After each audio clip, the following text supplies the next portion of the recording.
সেদিন ছিল বৌদির 7 মাসের সাধের কিছু ছোট্ট সুন্দর মুহূর্ত তোমাদের সাথে ভাগ করে নিলাম। দিনটা ছিল গত সোমবার। ওখানে পৌঁছানো মাত্রই দায়িত্ব পড়ে গেছিল জায়গাটিকে সুন্দর করে গুছিয়ে ফুল দিয়ে সাজিয়ে তোলার। তাই সেটাও চটপট করে নিলাম। কেমন হয়েছে, কেমন লাগছে দেখতে অবশ্যই কিন্তু জানিও।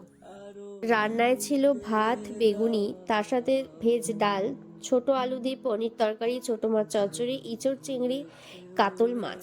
এদিকে ছিল মালপোয়া, তার সাথে পায়েস, আবার ছিল দই মিষ্টি।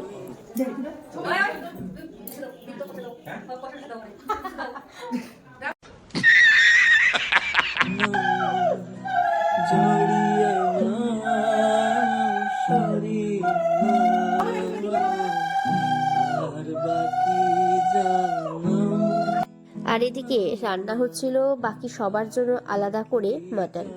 এটা হয়ে গেলেই আমরা এদিকে খেতে বসে পড়বো। এই ছিল আজকের একটি ছোট্ট ব্লগ। দেখা হচ্ছে আবারও খুব তাড়াতাড়ি সুন্দর আরেকটি ব্লগে। আজকের কিছু ভালো লাগলে প্রচুর প্রচুর শেয়ার করে দিও। Bye bye. আর বাকি জানাও।